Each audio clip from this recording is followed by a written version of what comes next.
Aotea Project of Things is looking for interactive, homegrown Auckland artists with a spiritual, social, physical or mental connection to Aotea Square to showcase their work in the 2018 Summer in the Square. So it's a collaboration framework. We consist of myself, Michaela, Isaac, Tina Marie, Irfan and Alex. And let's jump straight into context. So we had to do a lot of researching for this project. We had to research Aotea Square specifically, the history of it, the past events that happened at it, the past art and installations that have occurred there, and the history of permanent art, the things that have stayed there, well, permanently. Contemporary installations such as waterlight graffiti were things that we looked at as well to see how people interact with them. And we, to expand on that, had to look at what makes a good interactive space at all. We also had to look into Kiwiana and Māori influences such as Hauora. When Kat was in our group, she was really good at finding a lot of that contextual information for us. And we also looked at art aesthetic and how it's flexible so collaborators won't have to be limited. Aotea Project of Things calls for artists and game interaction designers to create works related to Aotea Square. We want to be able to display local talent, show history, usage and perceptions of Aotea, and to do this we were going to use a website. That was going to make the process streamlined. It was going to be kind of the hub where all the collaborators can come in, have a discussion, know whether they're in the right direction or not, what the right direction may be, and everything else pertaining to that. So there was a focus on Hauora, and that is your physical, mental, social and spiritual well-being.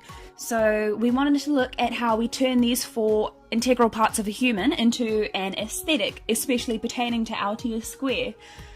To give artists an example of projects that they could do, Isaac and Tina made example projects. Isaac made the Mountain Fountain, which pertained to the social history of Aotea Square and being playful with the tech decks, and Tina made Puzzle Blocks, which was looking at the physicality of the blocks, history fitting together, sensations of touch and sight.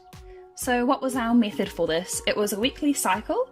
We would plan and discuss as a group, we would do individual work, we would meet again to discuss and check our progress as a group, and then we'd present and get feedback from ourselves and then repeat. So techniques, which leads on from method, we had Facebook Messenger as our main mode of conversation. The artifact creation, the Mountain Fountain was made with Autodesk Maya and 3D printing. The puzzle blocks were made by Photoshop, cardboard modelling and handcrafting. The website was made with Wix and Photoshop. Playtesting. We were lucky enough to get quite a broad range of people playtesting our site, and what we have learnt is basically some more site navigation skills and some site navigation hygiene practice, for lack of better phrasing. We know that we are a bit word heavy right now, and our future direction is looking for less text on our website and far more images. We want to focus more on our themes and our aesthetic.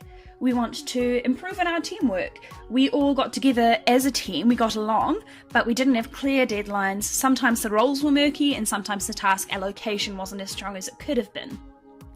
Also, we want to focus on making a video for this, for the website and looking at our social media more, because this is such a social project that is something that we will need to get a stronger grip on. And that is Aotea Project of Things as it stands currently.